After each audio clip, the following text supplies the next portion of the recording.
Bonjour à tous, on se retrouve aujourd'hui pour une petite vidéo stock picking suite à un commentaire de Matt qui me demandait sous la vidéo suite au crash de Meta de faire un petit point sur deux entreprises que je connaissais pas très très bien. PayPal, donc PayPal qu'on connaît quand même à peu près tous sur l'échange financier, et une entreprise de biotechnologie, donc liée au domaine médical, je vais y arriver. Sartorius State Biotech. Donc l'idée c'est qu'on va faire un petit point et je vais vous montrer un petit peu moi les métriques que je regarde vraiment en premier quand j'essaye de regarder comment se porte une action. Néanmoins, disclaimer, le disclaimer c'est pas tant de vous dire que c'est pas du conseil financier, ça j'imagine que vous êtes assez grand pour vous en rendre compte. Le disclaimer c'est de dire que euh, probablement que toutes les analyses que je vais faire, elles ont déjà été faites par le marché, elles ont déjà été faites par les analystes financiers. Et donc, si une entreprise, enfin, si une action est sous-évaluée, elle a déjà été achetée au point d'être correctement évaluée.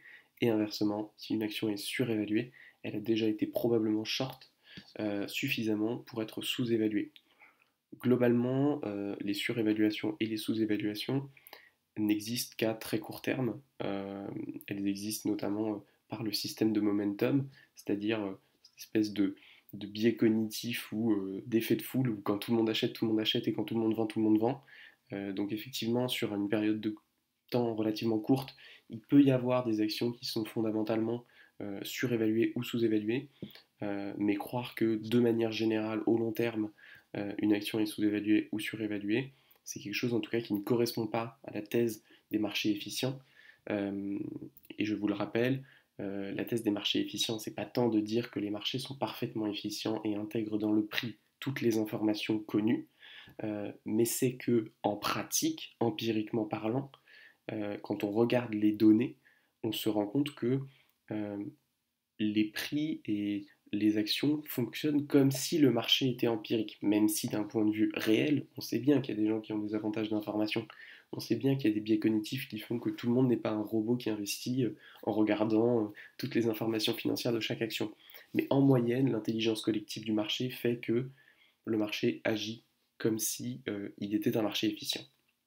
Donc une fois ça dit, l'idée c'est vraiment de regarder ces actions avec un regard un petit peu curieux, j'ai envie de dire, un regard d'essayer de comprendre un petit peu ce qui se passe.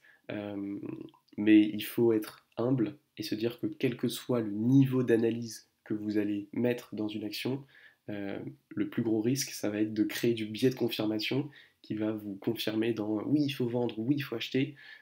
Mais la réalité, c'est que si vous voulez réellement utiliser votre argent de la meilleure des manières possibles, il est beaucoup plus pertinent de faire confiance au marché et à l'intelligence collective en général et de vous exposer à ce dernier via des investissements en ETF. Donc la première entreprise c'est PayPal, donc transfert d'argent.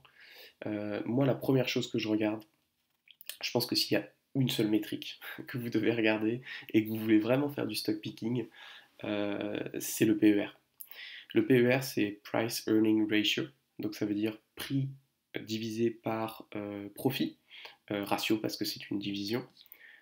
Et donc concrètement, on peut l'interpréter comme le nombre d'années euh, que l'entreprise prendrait pour se rembourser elle-même son prix. Euh, Concrètement, une entreprise qui vaut 1000 et qui produit 100 de résultats, bon bah ça fait 1000 sur 100, elle a un PER de 10. C'est-à-dire que si elle travaille pendant 10 ans et qu'elle rapporte 100 chaque année, eh bien elle va s'auto-rembourser au bout de 10 ans.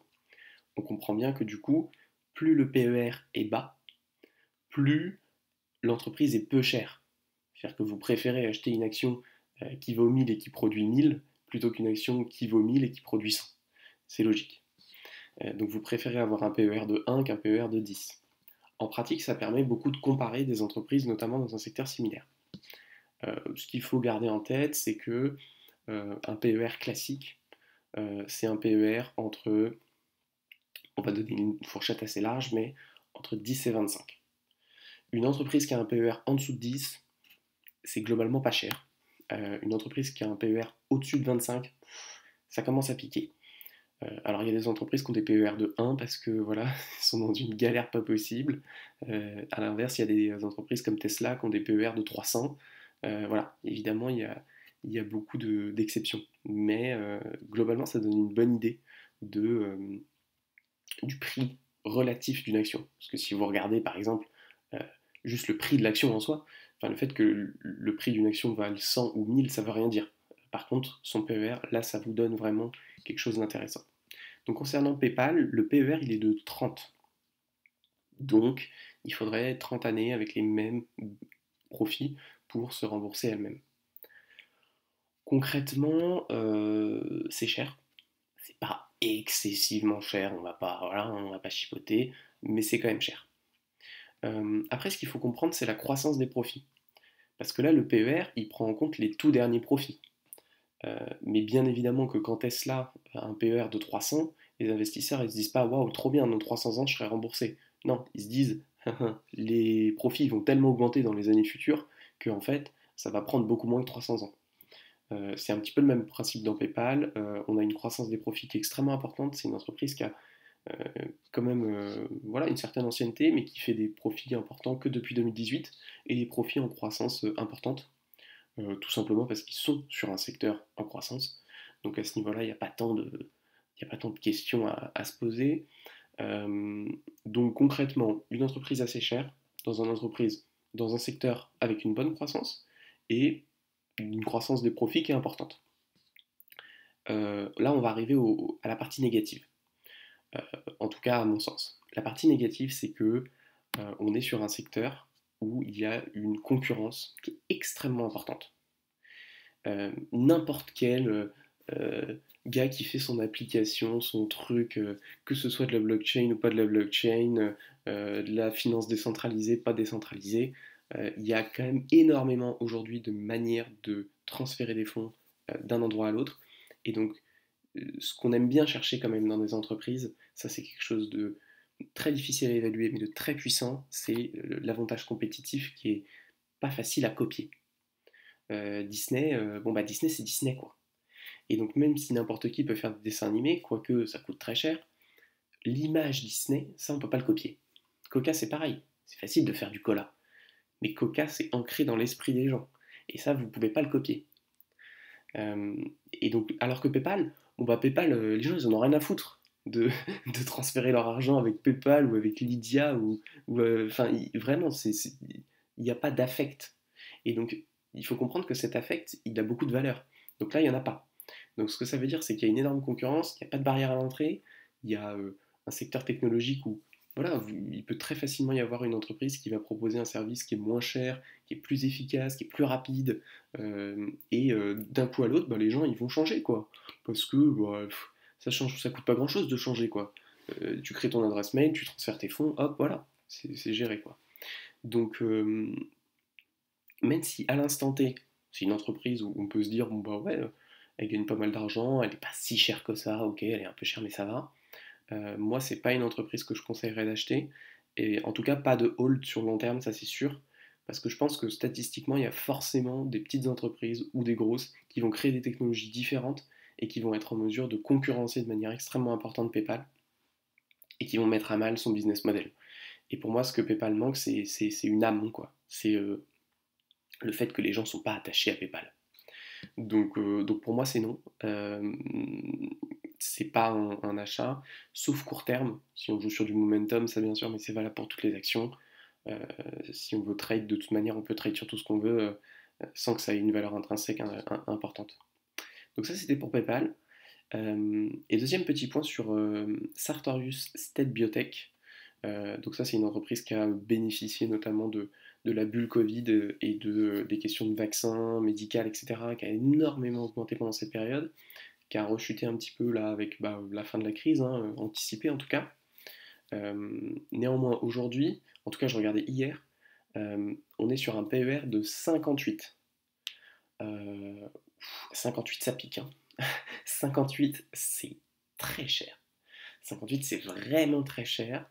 Quand on regarde les profits, on a évidemment, en tout cas pas évidemment, mais on a une croissance des profits, mais une croissance des profits qui là encore une fois est assez incertaine, puisque bah, bien évidemment là ils ont profité de livrer des vaccins, etc.